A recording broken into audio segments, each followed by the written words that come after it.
Section 1. You will hear a man telephone a travel company to book a holiday. First, you have some time to look at questions 1 to 4.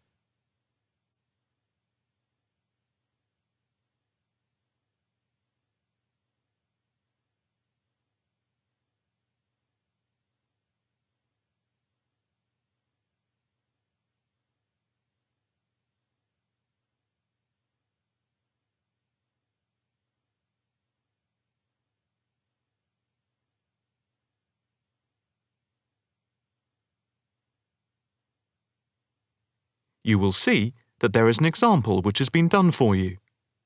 On this occasion only, the conversation relating to this will be played first. Good afternoon. Italia Breaks. My name's Margaret. How can I help you? Hi. I'd like to book a short break in Italy. Hotel and flights combined. Anywhere in particular? Yes, Venice if possible. The holiday destination is Venice. So, Venice has been written in the space. Now the test will begin. You should answer the questions as you listen, because you will not hear the recording a second time. Listen carefully and answer questions 1 to 4. Good afternoon. Italia Breaks. My name's Margaret. How can I help you? Hi. I'd like to book a short break in Italy. Hotel and flights combined. Anywhere in particular? Yes, Venice if possible. We've been looking at some of your brochures, and I want to check if you have any special deals. Right. Let's have a look and see what we've got. Right. OK. I've got the screen up. Can you just give me a few personal details? Sure. First, can I just take your name, please, and a contact telephone number? Certainly. It's John Framlington. That's Framlington. And I'll give you my mobile number. I can't always remember it. Yes, here it is. It's 07987 441192. 441192. That's it. And how many people is it for? Just 2 adults. OK. Any particular price range? It's our first wedding anniversary, and we... Congratulations! Thank you. So we wanted somewhere nice, but not too expensive. We would like to make it something to remember. Maybe in the medium price range. OK. How many nights do you plan to stay? 5 nights only. That gives us plenty of time to do sightseeing and to relax. Right. That's 5 nights only. And what type of hotel? We initially thought of going for a 5-star, but that might be too expensive. So we've been looking at 4-star hotels. We've got quite a few in our brochure, but the one I would recommend is the Hotel Scotland. It's 4-star, and I know there are rooms available because I have just made a booking for another client there. I didn't notice that one. I don't know how I didn't see it. It's easy to miss them. I've also stayed there myself, as we sometimes have to go and check out the hotels. And of all the ones I visited, this was my favourite. Oh, right. Before you hear the rest of the conversation, you have some time to look at questions 5 to 10.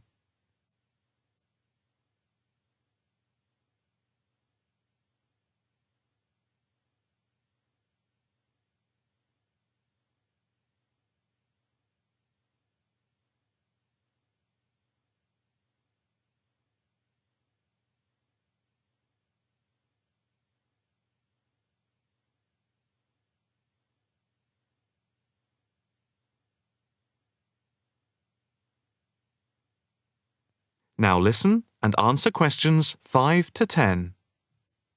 What's the hotel like? It has a courtyard for breakfast. It's got 50 rooms.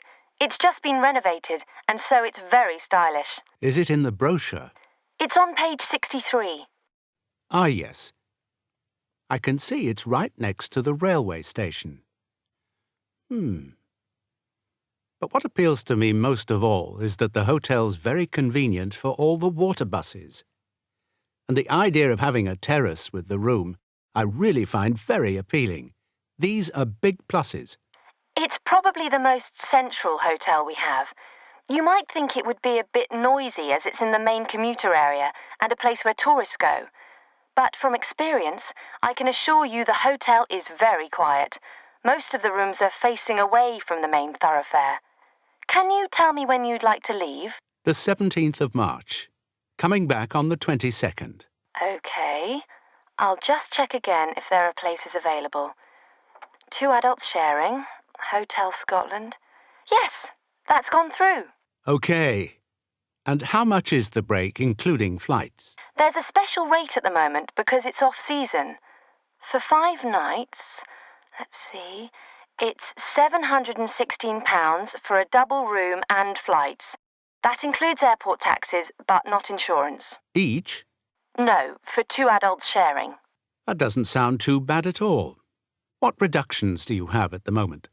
Well, if you make the booking before the 17th of February, you get a further 15% reduction, subject to availability. That's a big saving. Yes, it makes the price very reasonable indeed. Do you need travel insurance? Yes, I suppose we better had. For 7-day cover for both of you, it's £17.88. OK. Do you want to book today? I think we should, but can I just check with my wife? Can you hold the booking for me? I can hold it until 1 p.m. OK, that's fine. I'll get back to you immediately. I'll just give you a reference for the reservation. OK. It's FAPSJM15. Thanks. I'll get back to you as soon as I can, and definitely before 1 p.m. This is too good an offer to miss. That is the end of section 1. You now have half a minute to check your answers.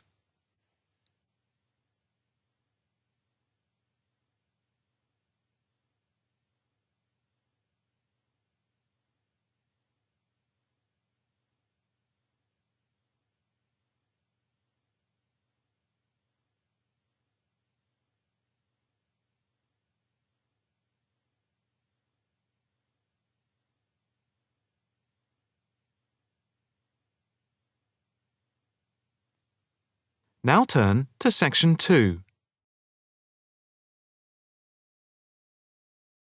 Section 2.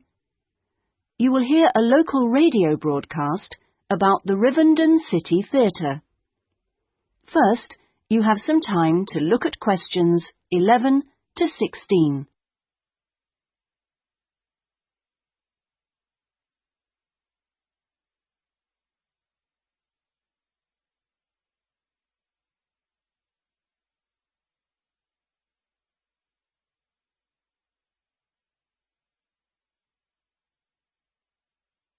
Now listen carefully and answer questions 11 to 16.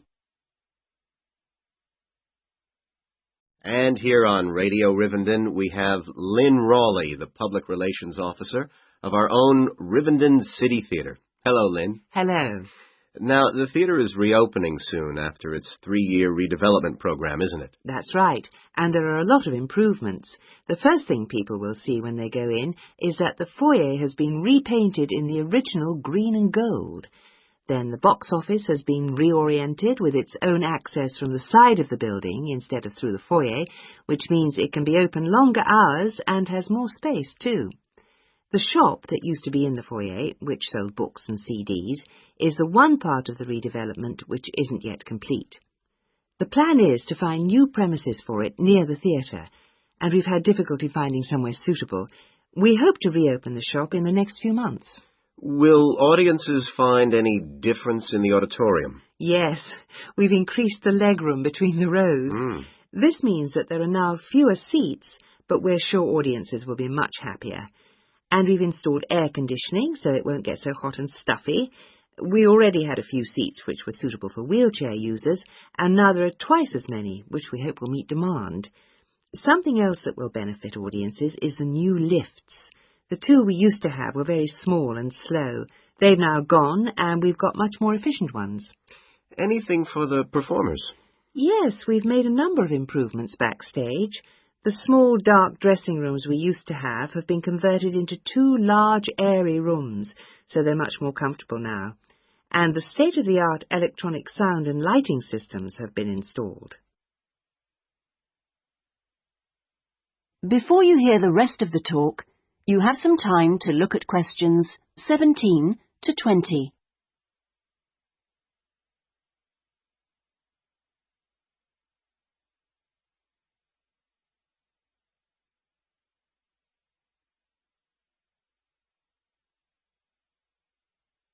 Now listen and answer questions 17 to 20.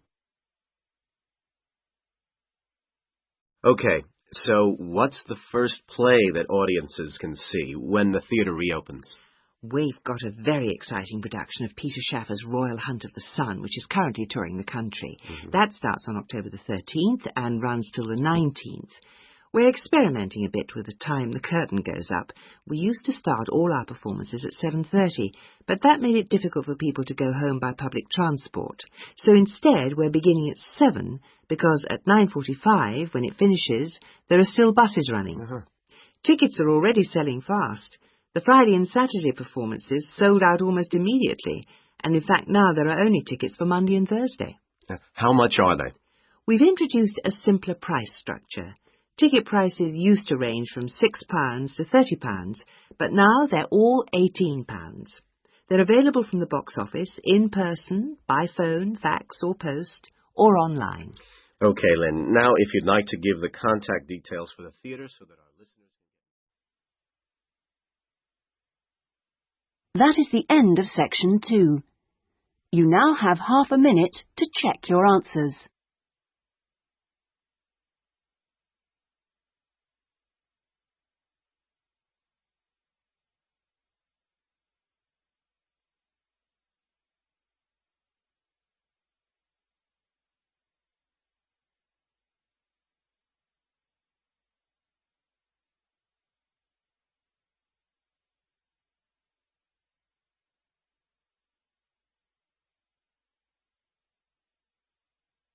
Now turn to section 3.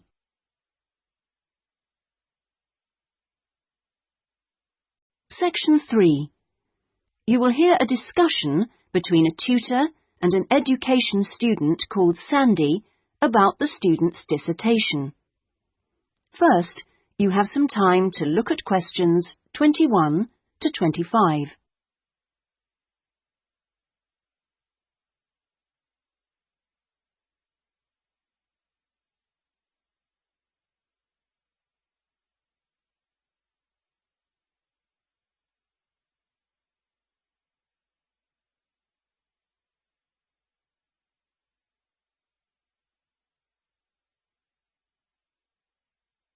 Now listen carefully and answer questions 21 to 25.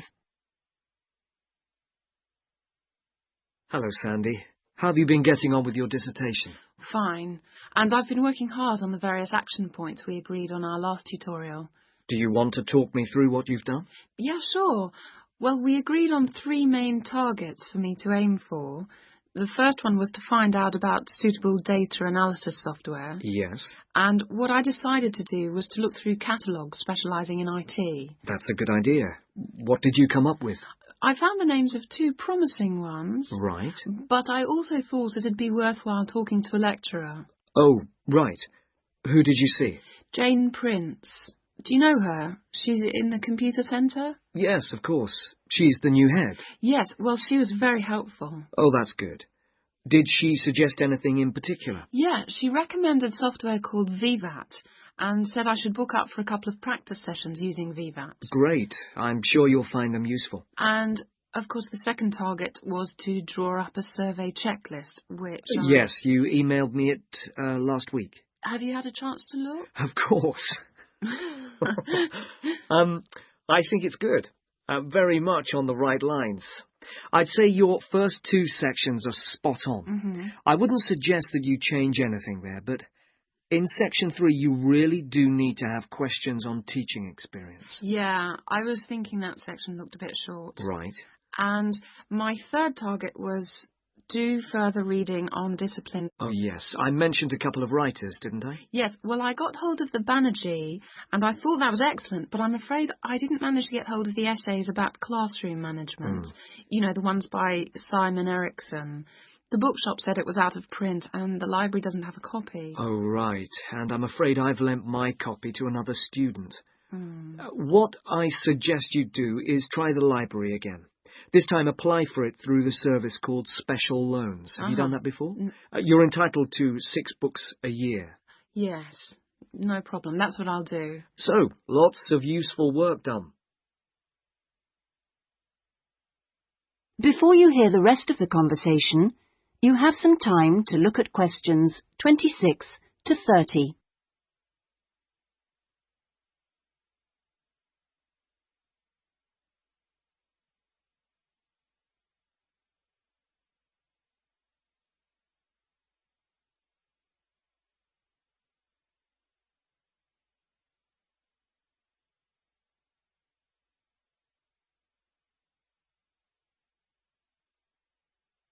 Now listen and answer questions 26 to 30. So let's look at some new targets. We'll start by having a chat about your Chapter 1. I very much enjoyed reading it. Your written style is very clear, and you've included lots of interesting descriptions of education in your target area. I've just got a couple of suggestions for some additional work. Of course. Could I just ask, what do you think I should call it? Well, I'd go for something like context review. What do you think? Well, short and to the point. Exactly. Now, as regards specific areas to work on, I'd be quite interested to have a few more statistics about the schools in the different zones. Oh, that wouldn't be a problem. I can get them from the internet. Great. And although you did make a reference to quite a few different writers, I think you should aim to cite more works written later than 2000. OK. That's more difficult, but I can try. When do you want that done by? Oh, it's not urgent. I should aim for the end of term. But in the meantime, I think you should also be thinking about Chapter 2. Should I be drafting it already? No, but I think you should note down its main sections. Yes. You know, I always find that the hardest part... I always find it helpful to put some ideas on index cards. Yeah.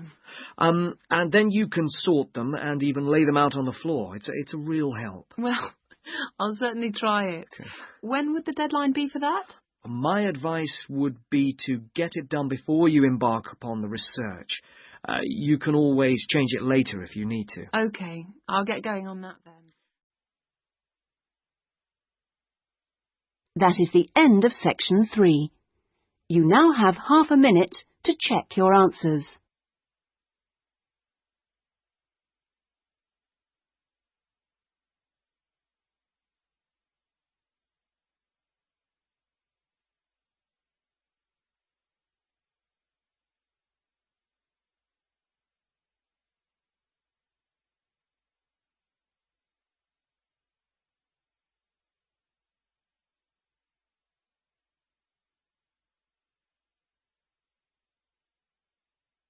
Now turn to section 4.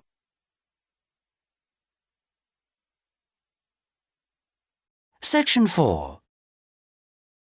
You'll hear the beginning of one lecture in a series of lectures about crime.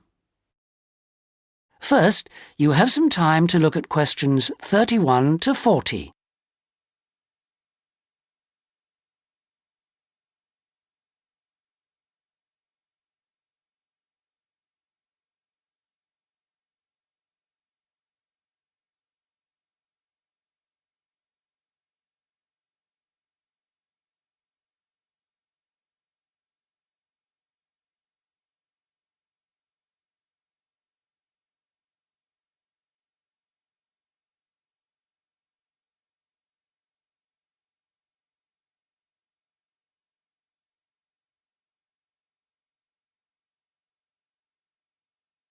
Now listen and answer questions 31 to 40. So far in these lectures, we've been looking at crimes like robbery and murder, both from a historical viewpoint and also in contemporary society. And we've seen that the preoccupation in Western society with crime and with lawlessness is part of a long and continuous tradition, rather than something which is new and unique to modern society. But over the past 70 years or so, there has been a massive increase in one type of crime, which is what's known as corporate crime. Corporate crime is crime which, as the name suggests, is connected with companies, with business organizations. It includes illegal acts of either individuals or a group within the company. But what is important is that these acts are normally in accordance with the goals of the company. They're for the good of the company rather than the individual. It's been defined as, quote, crime which is committed for the corporate organization, the company, not against it, unquote. So crimes like theft by employees, things like embezzlement or fraud against one's actual employer are excluded according to this definition. The employees may be involved, but they're acting in the first place for the company. They may not even realize they're committing a crime. Or they may realize, but they feel it's excusable because it's policy. Or because otherwise they may lose their jobs. So here really we're talking about the links between power and crime. Now this is one area that much less is generally known about than conventional or traditional crime. It has been relatively ignored by the mass media. For example, it tends to be underreported in comparison with conventional crime in news broadcasts, and in crime serials and films and so on. They very rarely deal with corporate crime. And it also tends to be ignored in academic circles. There's been far more research on conventional crime, and far more data is available. There are several reasons for this lack of interest in corporate crime compared with other types of crime. It's often very complex, whereas with conventional crime, it's usually possible to follow what's going on without specialist knowledge. As well as this, whereas conventional crime usually has a lot of human interest, corporate crime often has much less. The third reason, and possibly the most significant one, is that very often the victims are unaware. They think their misfortune is an accident, or that it's the fault of no one in particular. They're unaware that they've been victims of a crime. So when we look at the effects of corporate crime, we may find it's very difficult to assess the costs. But these costs can be very considerable in both their economic and social aspects.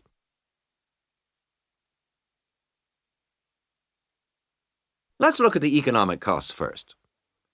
For example, if a company is producing fruit juice, and it dilutes its product so that it's just a little below the concentration it should be, many millions of people may be paying a small amount extra for their carton of orange juice. Now, small amounts like this may seem insignificant for individual customers, too small to worry about. But for the company, this deception might result in massive illegal profit. However, all studies of corporate crime agree that the individuals are in fact deprived of far more money by such crime than they are by conventional crime like robbery and theft. In addition to this, we have to consider the social costs of corporate crime, and these are again very difficult to assess, but they are considerable. They're important because they can undermine the faith of the public in the business world, and also, more importantly, because the main group of people they affect are in fact not the richer sections of society, but the poorer. So here, companies are robbing the poor to benefit the rich. There are two more points to do with corporate crime that I'd like to illustrate with reference to a specific event which occurred several years ago. This was an explosion of a large oil tanker, which caused the loss of more than 50 lives of the crew. It was an explosion which never should have happened, and a subsequent inquiry laid the blame not on anyone who had actually been on the tanker at the time, but on the owners of the tanker. They had deliberately decided not to carry out necessary repair work on the tanker as it was due to be sold, and it was this lack of repair work which was directly responsible for the explosion. Now, this illustrates 2 points to do with corporate crime. First of all, that it does not have to be intentional. The owners of the tanker certainly did not intend it to explode, but very serious consequences can result from people or organizations not considering the possible results of their actions seriously enough. The main crime here was indifference to the human results, rather than actual intention to harm anyone, but that didn't make the results any less tragic. And this leads me to my second point, that corporate crime can have very severe consequences. It's not just a matter of companies making bigger profits than they should do, but of events which may affect the lives of innocent people. And yet very often, companies, because they say they didn't intend to harm anyone, can avoid taking responsibility for the results of their actions, and that has been a very dangerous loophole in the law. Now, a further example of corporate crime was that That is the end of section 4. You now have half a minute to check your answers.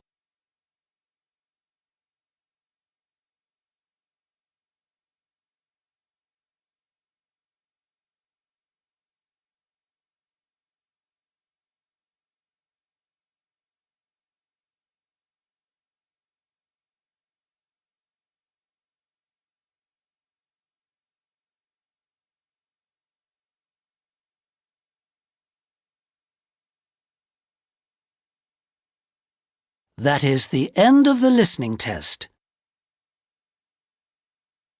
In the Ielts test, you would now have 10 minutes to transfer your answers to the listening answer sheet.